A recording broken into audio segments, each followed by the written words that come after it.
made me do it. Love made me do it.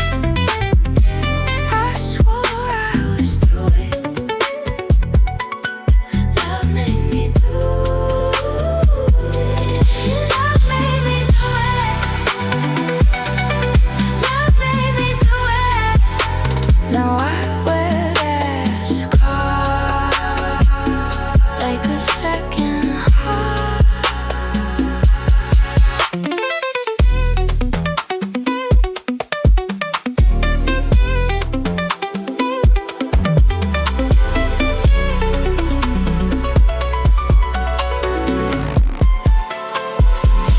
The morning was already in motion. Across the Atlanta hotel, the room came alive one by one. The concert was just hours away. Inside the wardrobe suite, 3 women stood beside 2 rolling racks. Jenny held up a garment and smiled nervously. Bo-Mi stood beside her, watching Ji-sun carefully. Ji-sun said nothing. She simply studied the clothes. Her iPad rested against one arm as her eyes moved slowly from one outfit to another. The metallic gold corset dress. The royal blue corset fit. The lace, the ruffled denim ultra mini skirt. Jenny's smile began to fade. Bo-Mi glanced at her. Jenny glanced back. Ji-sun continued starring. A long silence passed. Another. Finally, Jenny cleared her throat. So, Ji-sun looked at her. Jenny smiled again. So we were thinking. Ji-sun's eyes moved back to the clothing. Bo-Mi shifted slightly. Jenny lowered the garment she was holding. If you hate it, you can just tell us. Ji-sun looked at her. I didn't say I hated it. Jenny blinked. Bo-Mi's eyebrows lifted. You haven't said anything, Jenny pointed out. Ji-sun looked back at the rack. Another long silence.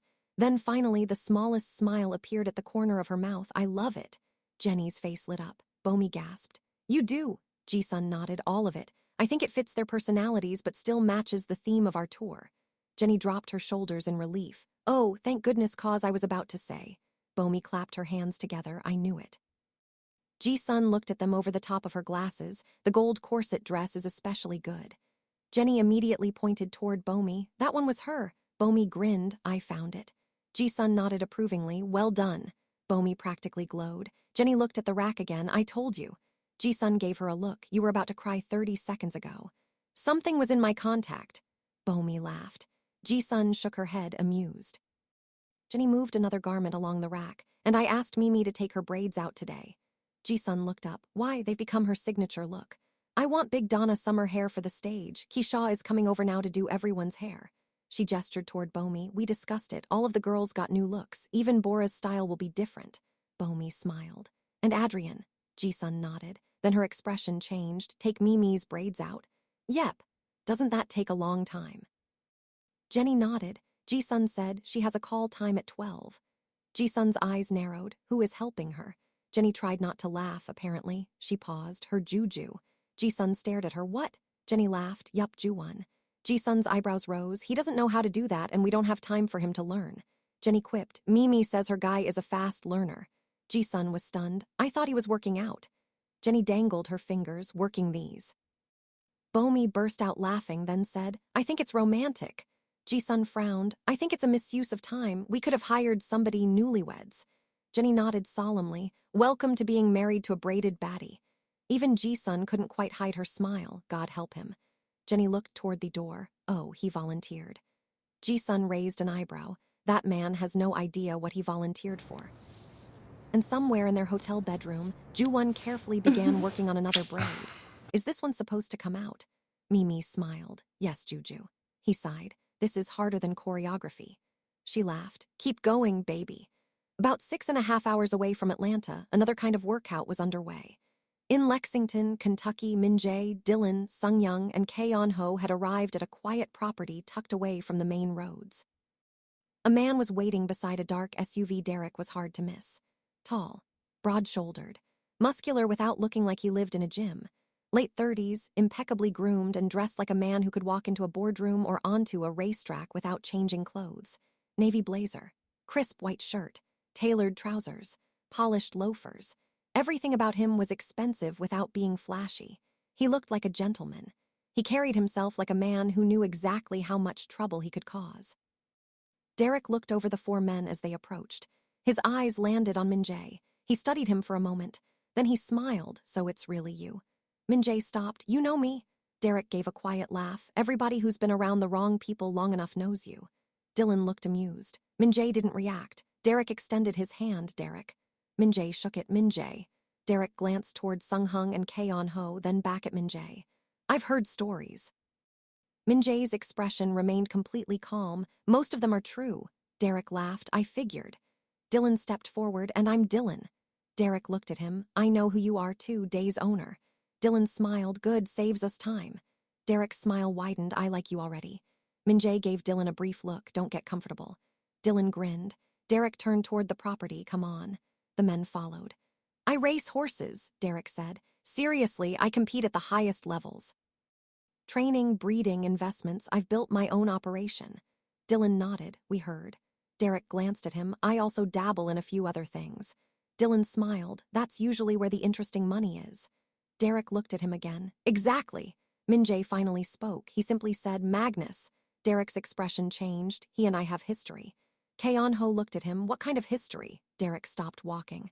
I worked for him when I was young. He looked toward the distant hills. He taught me the racing business. A pause. He also taught me exactly what kind of man I never wanted to become. Min-jae watched him carefully. Then you left. Yes, sir. And built your own operation. Derek nodded. Now I compete against men like him. Min-jae smiled slightly, and he doesn't like that. No, Derek smiled, but that's not why I'm helping you. In fact, Dylan is my competitor, too. Min-jae waited. Yuna called. That was enough. Derek continued. Yes, she did me a favor once. I owe her. Kae-on-ho nodded. Min-jae said, and if you owe Yuna, Derek finished, you pay it. Derek looked at Min-jae. Besides, I never liked Magnus. A small silence settled over the group. Then Derek pulled out his phone. I know a way onto his property that most people don't know about. He brought up a satellite map. There's an old service road here. It isn't marked from the main road, and Magnus rarely uses it. Min-jae studied the map. How secure? Secure enough to keep people out. Derek looked at him. Not secure enough to keep you out. Min-jae gave the faintest smile. I've gotten in and out of worse places. Derek laughed. I heard. He pointed to another location. Once you're inside, I can get my people close enough to move the horse. Dylan nodded. And getting Dae home. I'll handle transportation. Min-jae looked up from the map. You're going to help us move him all the way back to Petersburg. Derek shrugged. I have a truck, I have a team, and I have a reason to irritate Magnus. Dylan laughed. I think I'm starting to like this guy. Derek looked at Min-jae. Min-jae handed the phone back. I like people who come prepared. Derek smiled. Then we're going to get along. Min-jae turned toward the others. Kae-on-ho. Kae-on-ho immediately stepped forward. Did you find the information I asked for? Kae-on-ho nodded. Easy work. Min-jae's expression didn't change. Good. Derek watched him for a moment. There was no bravado, no need to remind anyone who Min-jae had once been. The reputation had arrived before he did. And Derek had just discovered that the stories hadn't been exaggerated. Back in Atlanta, the wardrobe suite had transformed into a backstage salon. Clothing racks filled the room. Garment bags hung from hooks. Shoes, accessories, makeup cases, hair products, and steaming equipment covered every available surface. And in the middle of it all, Keisha was working. She moved from one woman to the next with the calm efficiency of someone who had done this 1,000 times. Adrienne stepped out from behind a privacy screen wearing her rehearsal look. A long-sleeved pale pink sheer top layered over a pink bra, a super-short ruffled denim mini skirt, thigh-high tights, and tall moon boots. She looked down at herself. I feel like I'm about to join a girl group, Cat's Eye or something. Jenny smiled.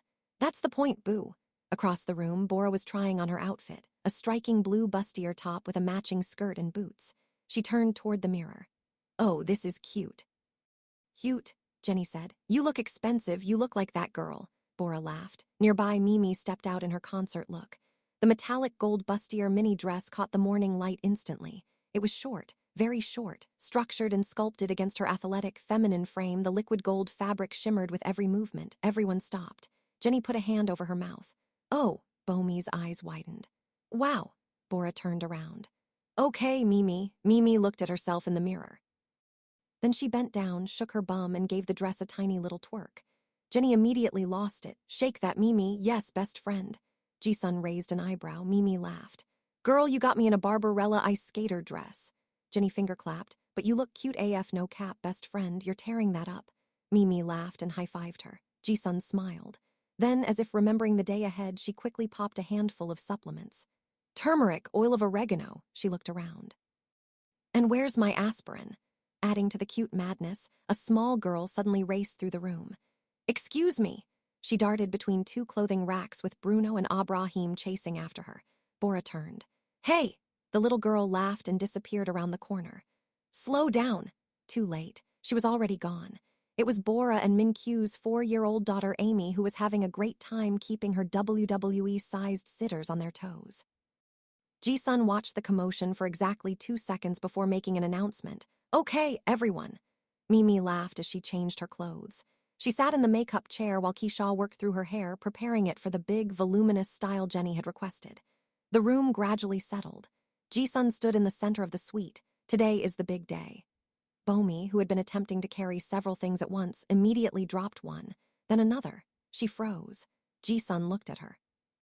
Bomi looked back. I've got it. She bent down quickly. Ji-sun sighed. Apparently not. The staff laughed, but Ji-sun shot them an evil look. Bomi retrieved everything and hurried toward Ji-sun. And I brought your coffee. Ji-sun looked at the cup. She sipped with hesitation. Her expression softened. This is correct. Bomi smiled proudly. I know your order. You dropped 3 things getting it to me. But the coffee survived. Ji-sun considered that, then said, fair. She took another sip. Then looked at the group. Staff arrived at the venue at 9. The women listened. Security is already in place. The stage is being set. Once the technical crew finishes their work, we'll move into sound check. Bomi nodded. Ji-sun pointed toward her. Which means everyone needs to be ready and front and center this afternoon. She looked around the room. No disappearing. No last-minute wardrobe changes. No wandering off because someone suddenly remembers they need a snack. Bomi slowly lowered the granola bar she had been holding. Ji-sun stared at her. Bomi put it behind her back. Everyone laughed at this. Ji-sun continued. Soundcheck first, then a full rehearsal. She looked at Mee-Mee and the others. And after that, she paused. The show! The room erupted. The women clapped and cheered. Bora grabbed Adrienne's hands. We're really doing this. Adrienne laughed. We're really doing this. Mee-Mee smiled at herself in the mirror. Across the room, Keisha continued working, completely unfazed by the excitement around her. Ji-sun smiled. Enjoy this moment. She looked at her watch because after sound check, everything moves very quickly. In another room on the same hotel floor, Tae-Kim sat alone with his phone. His expression changed as he listened. Really? Maeve's voice came through the phone. I'm sorry, honey. She was sitting in her office at City Hall in Petersburg, where she worked as the mayor's top assistant. I tried everything. There wasn't a flight that would get Yoon and I there in time. Tae looked down. He nodded slowly. He was disappointed. It was obvious. But he smiled anyway. I understand. Maeve softened. I love you. Tae smiled. I love you too. In the background, another voice could be heard, the mayor. She was apparently not interested in whispering quietly enough. Ask that fine husband of yours when is he going to perform for the city again. Maeve laughed. Tae shook his head. Did I just hear Madam Mayor? You did. She's still trying to get me to perform in Petersburg again. She hasn't stopped. Tae laughed. Tell her I'll see what I can do. The door opened. Dae-Hyun walked in carrying a rose latte. His hood was down, his phone was in one hand, and his thumb was busy swiping across a dating app. Tae looked at him. Dae-Hyun didn't look up but said, Who are you talking to? Maeve. Dae-Hyun glanced over. Tell her I said hi. Maeve heard him. Hi, Dae-Hyun. He heard it and smiled. See, she likes me. Tae laughed. Maeve said something that made Tae's expression soften again, something that Dae-Hyun didn't hear. What are you lovebirds talking about? Tae ignored him, then whispered to his wife, You can show me that tonight, I'll FaceTime you. Maeve laughed, I'll be waiting. They said their goodbyes. Tae lowered his phone. Dae-Hyun shook his head, yuck. He took another sip of his latte and looked at his app. The door opened again. Ji-sun walked in. She took one look at Dae-Hyun's phone, then at him, then back at the phone. I will never understand you. Dae-Hyun looked up. What? You are one of the most famous men in Korea. No, one of the most famous in the world. He shrugged. And you're on a hookup app. It's research. Ji-sun gave him a look. Research. Very important research. Tae laughed.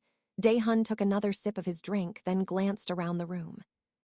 He was looking for his other big brother in the group, his Hyung, the Korean term a younger male uses when addressing an older male he's close to. Where's Joo-Hyung? He asked. At the gym, Tae, the oldest member of Kairos-Five, said. Ji-sun shook her head. No, not today. Dae-Hyun raised an eyebrow. She continued. The only workout he's getting right now is his fingers. Huh, Ji-sun looked at him. He's helping unbraid Mee-Mee's hair. Dae-Hyun stared at her. What?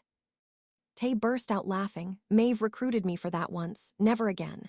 Dae-Hyun looked horrified. Tae-Hyun, you survived it. Tae laughed, barely, but Joo-Won has the patience for it. Dae-Hyun took one final sip of his rose latte. He lowered the cup. He shook his head. You guys can have that. He slipped his phone into his pocket. I'm good. Then he grinned. I'm living the single life. Tae laughed. Ji-sun rolled her eyes. I know you're the baby of the group, but it may be time to grow up, Mang-nae. Dae-Hyun just shook his head. And just then, the hotel doors opened downstairs. A young woman stepped into the lobby surrounded by security. Her hood was pulled low. Baggy pants hid most of her figure. An oversized pair of sunglasses covered nearly half her face. She carried a large bag over one shoulder and kept her head down as she walked. The security team moved around her quickly, shielding her from curious eyes. She was trying very hard not to be recognized. Her name was Gem. Hey loves, what do you think is about to happen? Tell us in the comments. Things are about to heat up at the concert venue, and the Horse Ranch and Bebe were here for all of it. Thank you so much for your support. We truly appreciate you taking time out of your day to share these love stories with us. And if you're enjoying the ride, please subscribe, like, comment, share, and hit that notification bell. Download the albums, join the Patreon, buy us a coffee. For real, the link is below. Laugh out loud. Give us a kidney.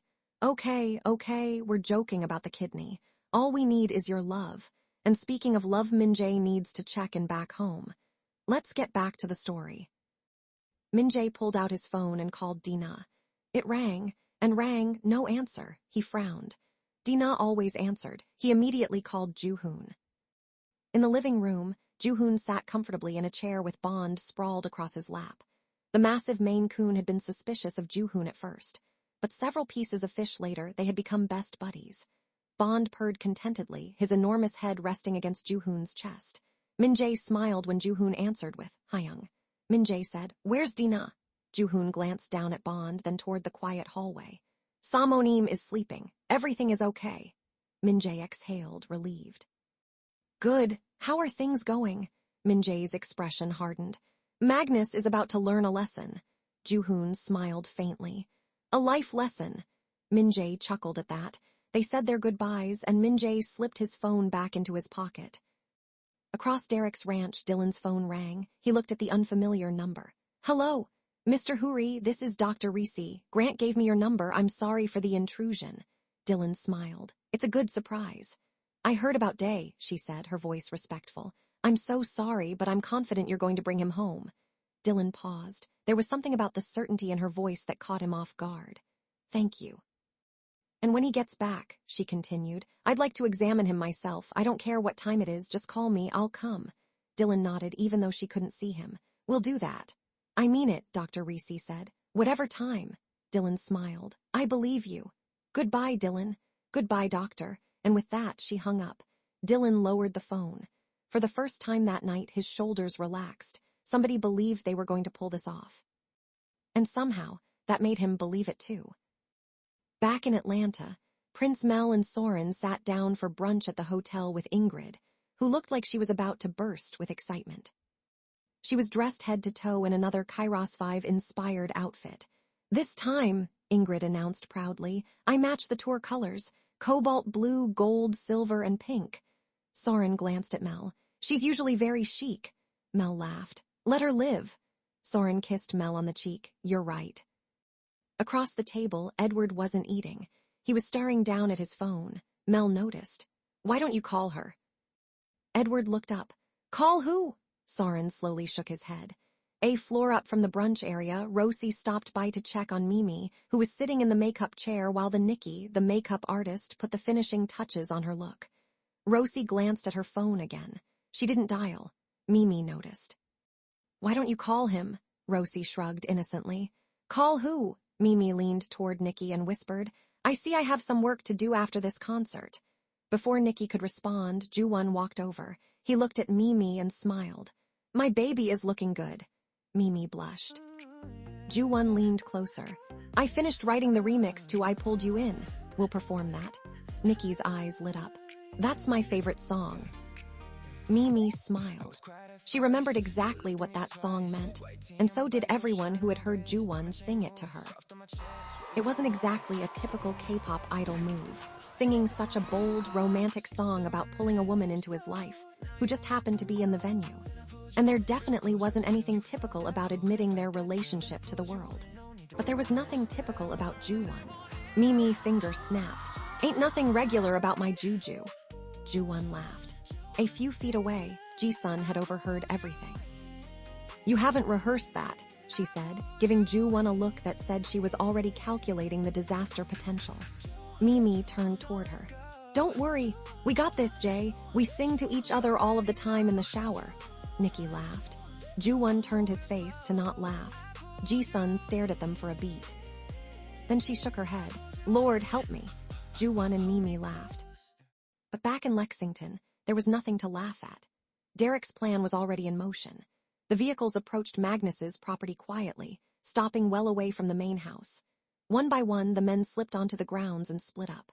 Derek and Sung-Hung headed toward the stables. Min-jae, Dylan, and Keon-ho moved toward the main house. Per Derek's instructions, they knew exactly where to go.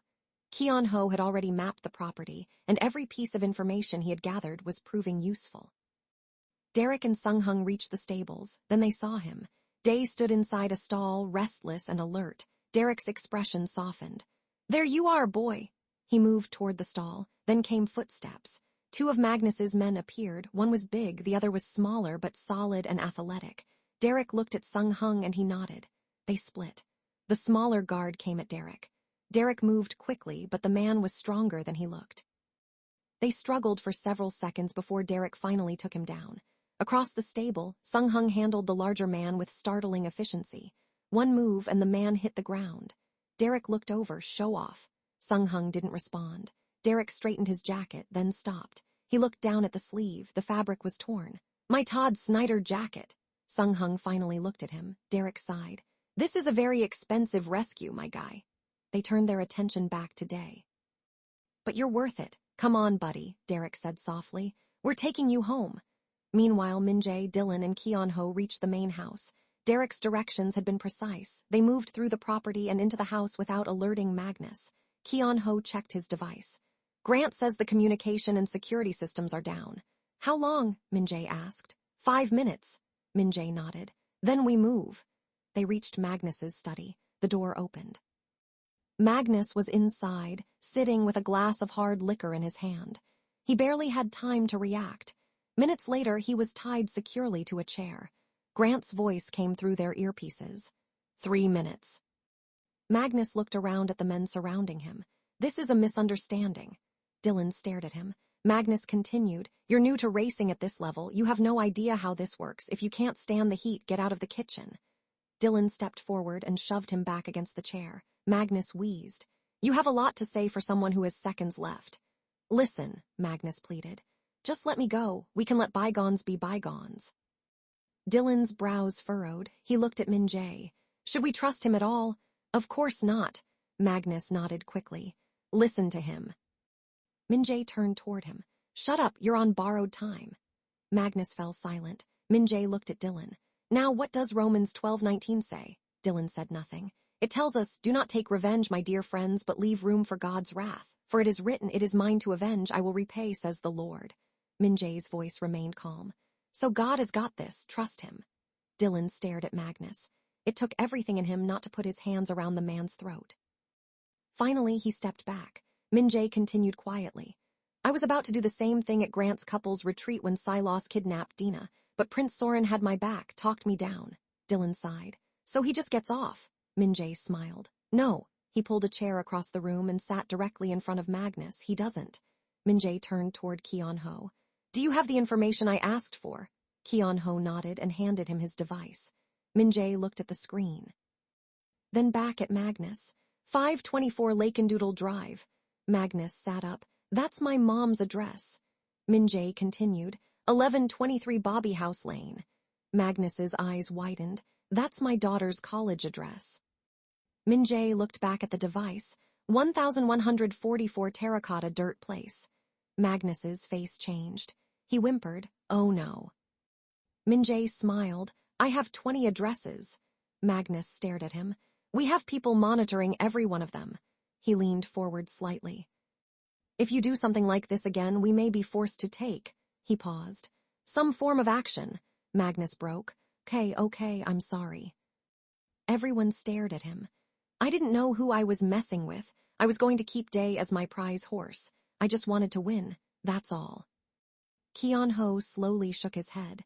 Dylan stepped forward. You're blessed that Min-jae is here. If a hair is harmed on my boy, he leaned closer. Don't let me catch you in the streets. Magnus swallowed. Grant's voice came through the earpieces. 1 minute. Min-jae stood. Let's go. Back at the stables, Derek and Sung-hung carefully led Dae out of the stall. The horse was nervous, but Derek kept one hand against his neck. Easy, boy. Sung-hung helped guide him toward the waiting trailer. Derek checked the restraints, then checked them again. Dae was finally loaded safely. Moments later, Dylan rubbed Dae's mane. We got you back, boy. Daddy loves you. Then he patted the horse and Derek locked him in the trailer doors safely. Dylan stood beside Min-jae as the vehicles prepared to leave. He exhaled. I need to unwind. That was a stressful week. Min-jae looked at him. Tae-Kim is performing in Atlanta tonight. I know you invested in that company. Dylan raised an eyebrow. I sure did. Min-jae smiled. You should go. Dylan nodded. For sure. The men climbed into their vehicles, and somewhere behind them Dae was finally headed home. Hey loves, wow, there was a little action for you. We're all relieved that Dae is safely on his way back to Petersburg. And Min-jae was right about Prince Soren having to stop Dylan from unaliving Silas. If you haven't seen Nobody Touches Her, the prince's wife kidnapped on their honeymoon. Episode 6, Part 3, it's a packed one. And here's a little bonus. That's actually when Mee-Mee and Joo-Won first fell in love. It's linked below, so definitely check it out if you haven't seen it yet. Okay, loves, it's showtime. Let's head to Atlanta. The venue was alive. It was 6 o'clock, and every inch of the place seemed to be moving. Lights swept across the massive stage. Crew members hurried through the wings with headsets pressed to their ears.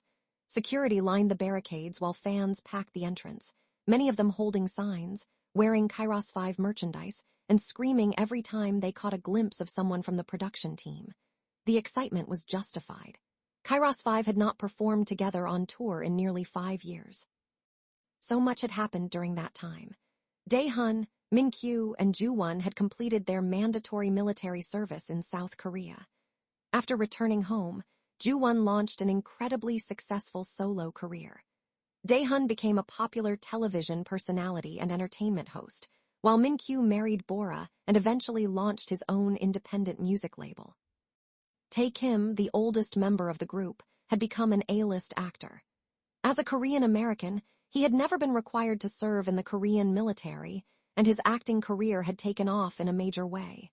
And Sun-Jun, who was French, had opened a prestigious dance studio in Paris. 5 years. 5 very different lives. And yet, somehow, the 5 men had come back together. Ji-sun had been there almost from the beginning. She had started with the management company when she was very young and had eventually risen through the ranks to become one of its most respected executives. She was the same age as Tae-Kim, but the relationship she had with the members was complicated in the best possible way. They were more like brothers than clients and management. And with Dae-Hyun, sometimes she treated him more like one of her children. Tonight, however, there was no room for sentiment. Ji-sun was all business. She moved through the backstage area checking wardrobe, calling for crew members, confirming stage positions, and making sure every single detail was exactly where it needed to be.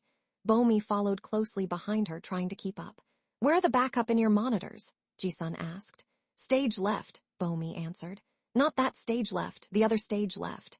Bo-mi immediately turned around. Right. She hurried away. Ji-sun checked her watch. 6:12. Everything was moving towards 6:30. Then Dae-Hyun appeared with his phone in his hand. He said, Ji-sun. She didn't even look up.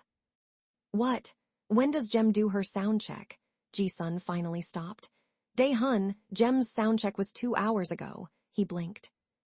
2 hours? Yes, 2 hours ago, while you were buried in your phone. I was working. Ji-sun gave him a look. You were on a dating app. Dae-Hyun smiled. I can multitask. Ji-sun shook her head and continued walking. And you probably wouldn't have recognized Jem anyway. Dae-Hyun frowned. Why? Because she was wearing shades, a hoodie, and practically no makeup. Dae-Hyun stopped. Wait, seriously? Ji-sun kept walking. Exactly. Dae-Hyun watched her disappear around the corner. Then he smiled to himself. Okay, now I really want to see her. Backstage, Kairos-Five was getting ready. Hair and makeup teams moved around them. Stylists made final adjustments to designer stage clothes. Crew members checked microphones, monitors, and in-ear systems. Tae-Kim looked around at his 4 brothers. For a moment, nobody spoke. Then Tae-Kim stepped forward and asked everyone to gather around. The members joined hands, and soon the dancers, musicians, crew, and other talent gathered with them. Tae-Kim lowered his head. Father, thank you. Thank you for bringing us back together. Please keep everyone safe tonight and allow us to give everything we have. Let every person in this building feel joy, love, and excitement. And whatever happens tonight, let all the glory go to God. Amen. Amen, everyone answered. Tae-Kim looked around the circle. Then he smiled. Let's get it. The room erupted. Let's get it. And then the lights went down. But Kairos-Five wasn't going on first. Their opening act was about to take the stage. The crowd suddenly went wild as the first notes of Jem's music filled the venue. A single spotlight appeared, and Jem stepped into it. She looked nothing like the woman Dae-Hyun had apparently failed to notice during sound check. She was magnificent. Jem wore a metallic cobalt blue concert look, a strapless, crystal-embellished micro dress beneath a structured cropped jacket.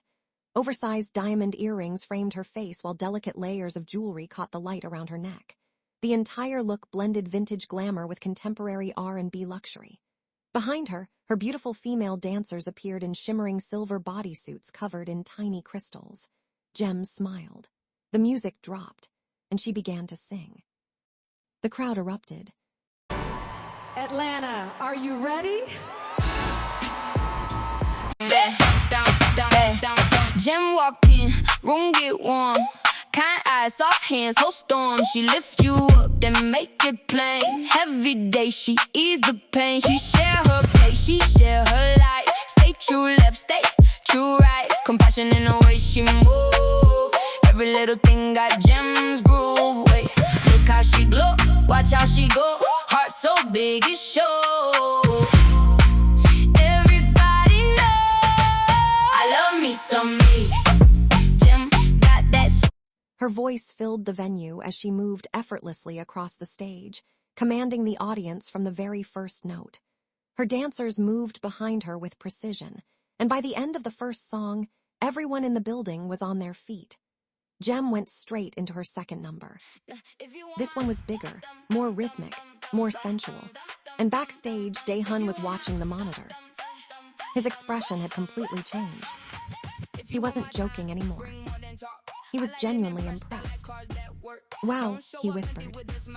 Ji-sun happened to hear him. She glanced at him. Dae-Hyun kept his eyes on the screen. Ji-sun smiled to herself and walked away. Jem sang in second song, and the crowd knew every word.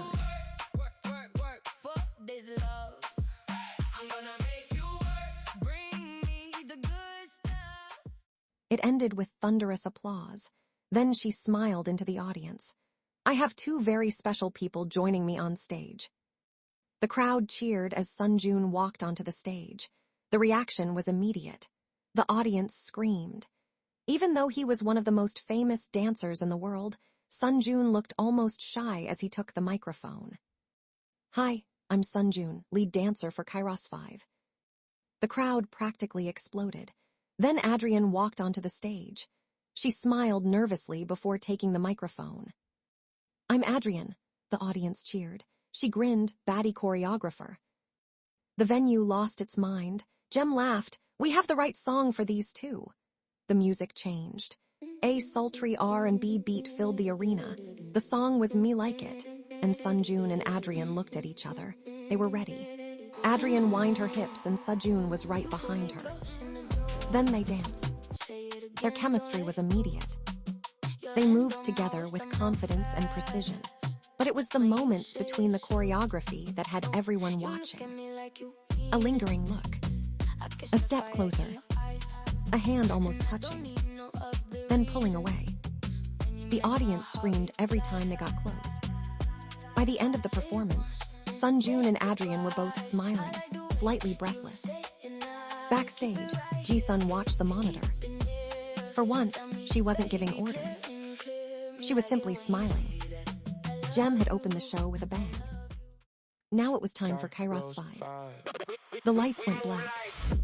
The audience screamed. Then the opening beat began. The 5 members came out dancing to their names.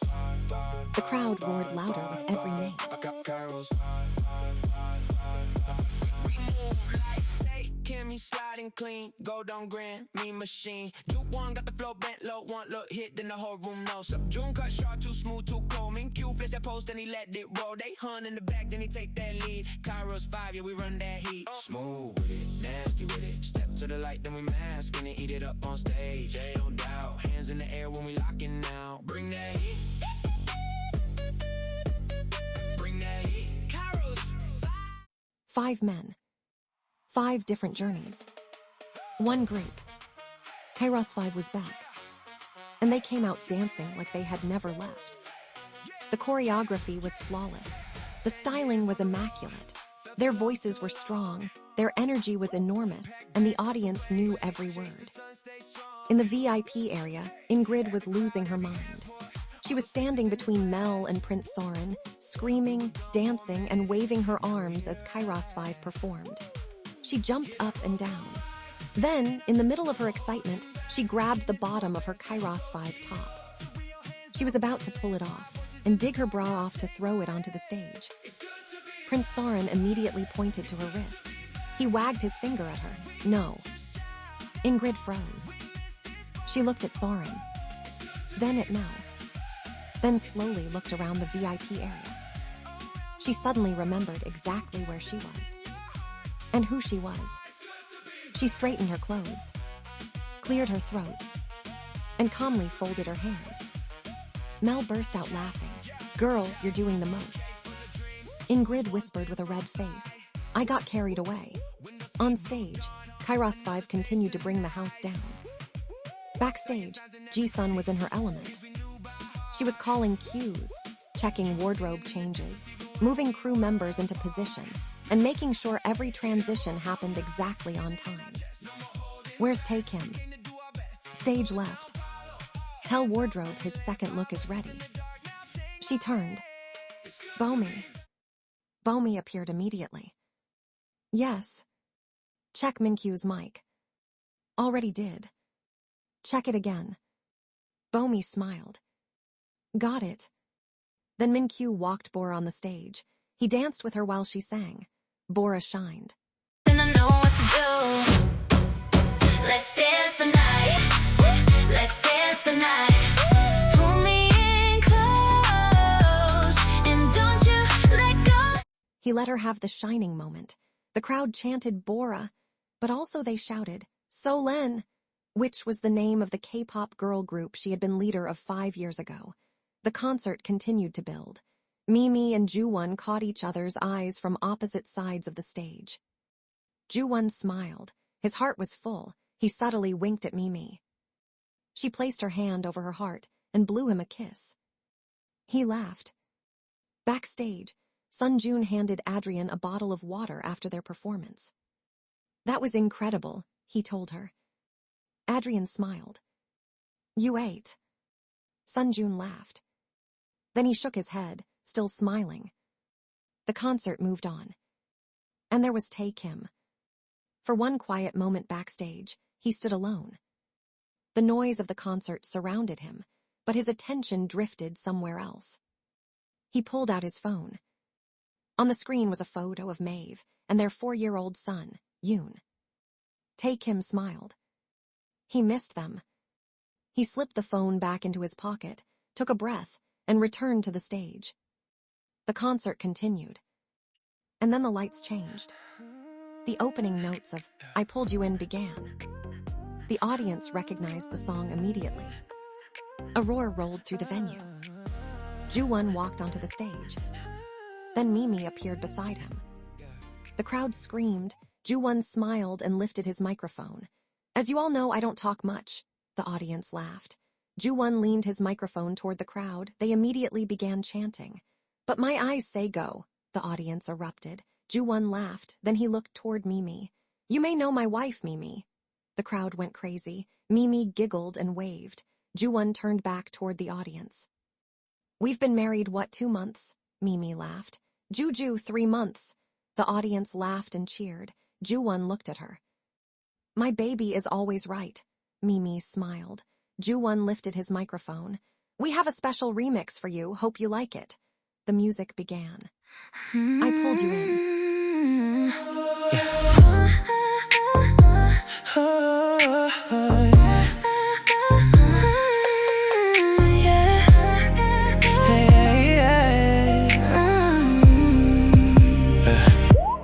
Quiet at first, you looked at me twice. White tee on my body, cold shine on my wrist. Diamond chain moving, soft on my chest. Rose gold Rolex, used to roam like a flex. I kept it low, but you leaning close. You said my name slow, now you want the most. Then I pulled you in, real close, real still. You felt that pull, couldn't fight that thrill. Then I pulled you in, no need to pretend. one step more and the night won't end. Joo-Won, Joo-Won, Say it right. Joo-Won, Joo-Won, stay tonight. I pulled you in. I pulled you in. The song that had once represented Joo-Won's public confession of love was now something completely different, because the woman standing beside him wasn't simply the woman he loved. She was his wife, still newlyweds, still completely captivated by each other. Joo-Won looked at Mee-Mee as he sang. Mee-Mee sang back.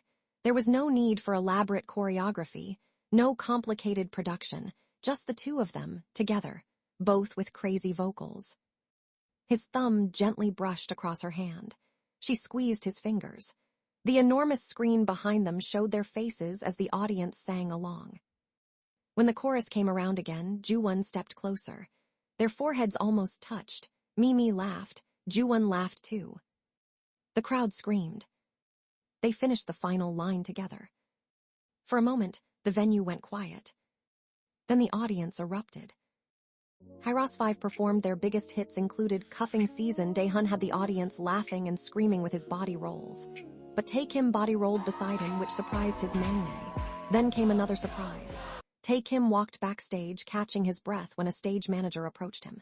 Tae-Kim, he turned. Yup, the stage manager smiled. Someone's here to see you. Tae-Kim looked confused. Who? Then he heard a tiny voice. Daddy. Tae-Kim froze. He turned. Yoon came running toward him. Tae-Kim immediately dropped down and caught his son in his arms. He hugged him tightly. For that moment, the superstar disappeared. He was simply a father seeing his little boy. Then Tae-Kim looked up. Maeve was standing several feet away, smiling. Tae-Kim's eyes filled with emotion. Maeve! She smiled, surprise. He stood and walked toward her. They embraced, long and tightly. Yoon grabbed his father's hand. We came to see you sing. Tae-Kim laughed through his tears. You did. Yoon nodded. Mommy said you were going to be really good. Tae-Kim looked at Maeve. Did she? Maeve smiled. I may have said that. Tae-Kim pulled them both into his arms. A stage manager appeared in the doorway. 30 seconds. Tae-Kim looked toward the stage, then back at his family. Stay right here. Yoon nodded. Tae-Kim kissed Maeve, then he kissed Yoon on the forehead. I'll be back. Yoon grinned. Go, Daddy. Tae-Kim turned toward the stage. His expression changed. The performer returned. But this time he was smiling. The concert exploded into its finale. The guys gave everything they had on the stage and left no crumbs. Tae-Kim brought Maeve and Yoon into the spotlight. The crowd recognized them immediately. The screams were deafening. Joo-Won found Mee-Mee near the edge of the stage and reached for her hand. She took it. Min-Kyu, Bora, and Amy walked out and waved to the crowd. Sun-Jun and Adrienne followed. And somehow they couldn't stop looking at each other. Then Jem walked out. Dae-Hyun happened to walk out beside her. She felt his eyes on her. She looked over, then looked down at herself, then back at him. Why are you staring at me like that? Dae-Hyun blinked. Like what? Jem gave him a look up and down.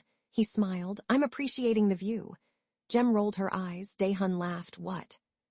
She shook her head and turned toward the audience. Men. Dae-Hyun grinned. You noticed me, though. Jem looked at him, unfortunately. Finally, only on the stage was Kairos-Five. The 5 members stood together. Tae-Kim, Joo-Won, Min-Kyu, Sun-Jun, Dae-Hyun. The audience counted down. 5, 4, 3, 2, 1. The final explosion of lights filled the venue. Confetti rained from the ceiling. The crowd screamed. Kairos-Five bent over and then back up. After years apart, this tour had been giving fans exactly what they came for. The concert was over, but the night wasn't. The Kairos-Five members had a fan sign event in which Ingrid fought her way to be in the very front. But a few hours later, the after-party was in full swing, and that's where things really got interesting. This has been Christmas in Old Towne Love Stories. If you found yourself replaying the music from the episodes, Joo-Won and Friends, Part 1 and Part 2 are both available now on Apple Music, Spotify, Instagram, Amazon, and many other streaming platforms. And coming very, very, very soon, Part 3, featuring Mee-Mee's song, If You Bopped Your Head a Little to this episode or grabbed your heart, don't forget to subscribe, like, and leave us a comment. We love comments. Oh, and tell a friend. What's going to happen when Dylan arrives to the after-party? Will Seo-Jun get Adrienne alone? Can Mee-Mee actually help Rosie and Edward? So many questions, so little time. But until next time, may God bless you and have a merry every little thing.